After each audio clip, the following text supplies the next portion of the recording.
Zuzanu Máčekovú, Rudolfu Novotnú a Máriu Hajšovú sme si 9. novembra zvolili za poslankyne Trenčianskeho samosprávneho kraja. Všetky tri ženy sa poslaneckého postu oficiálne ujali 9. decembra, a to na ustanovujúcom zasadnutí TSK.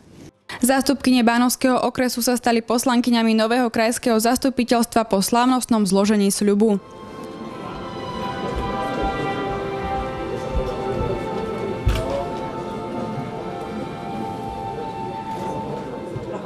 Ako jediní v kraji a pravdepodobne aj na Slovensku sme plnú dôveru vložili do rúk ženám.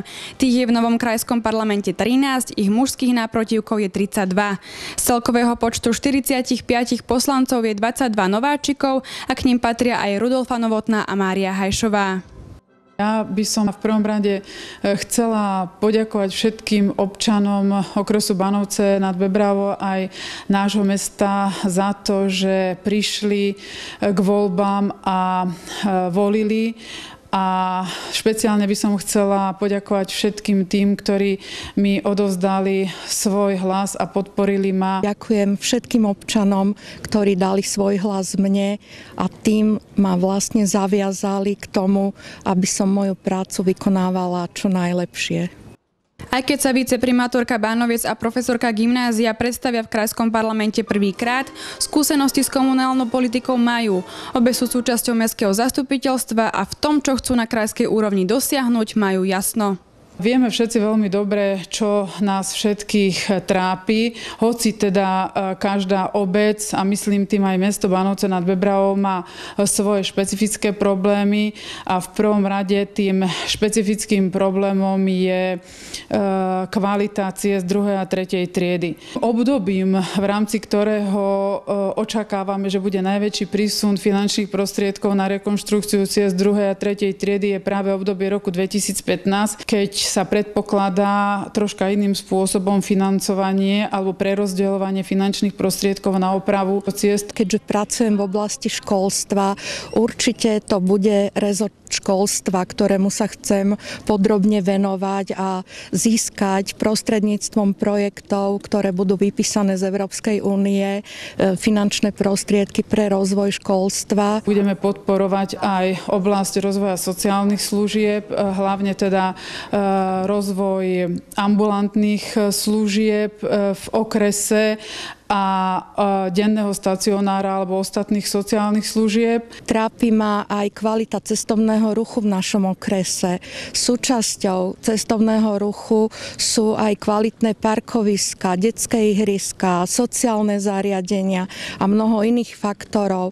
Takže aj toto bude mojou prioritou sledovať v rámci projektov, ktoré vypíše Európska únia, sledovať tieto projekty a realizovať potom následne aktivity, aby časť finančných prostriedkov prišla do nášho okresu a do nášho mesta.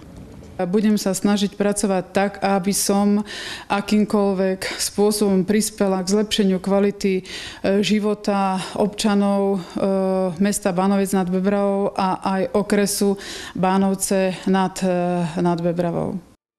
Zuzana Máčeková už skúsenosť s regionálnou politikou má. V pondelok nastúpila na svoje 3. volebné obdobie. Dovoľte, by som poďakovala všetkým občanom mesta Bánovce nad Bebravou, ale aj občanom nášho okresu, ktorí ma podporili vo voľbách, a ďakujem im za všetky hlasy, vážim si to a budem sa snažiť v novom volebnom období opäť intenzívne pracovať a v prospech nášho okresu. Starostka obce Uhrovec vie, kde Trenčiansky samosprávny kraj tlačí topánka.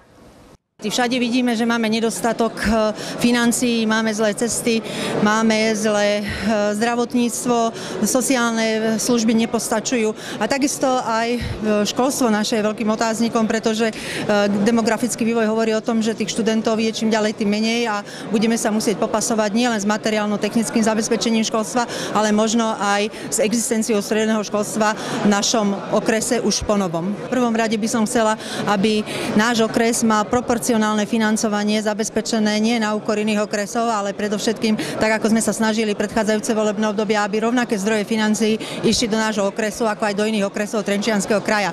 Presne mesiac po voľbách si na stoličku župana sadol Jaroslav Baška, ktorý na poste predsedu Trenčianskeho samosprávneho kraja vystriedal Pavla Sedláčka. Bývalý minister obrany si za svoje priority kladie zodpovedný rozpočet na rok 2014, zdravotníctvo a stredné školstvo. Samosprávne kraje nie sú zďaleka bez zaujímavých kompetencií, ale v turbulentnej dobe, kedy sa potichu začína hovoriť o ich redukcii, je osud samosprávnych krajov zdá sa neistý.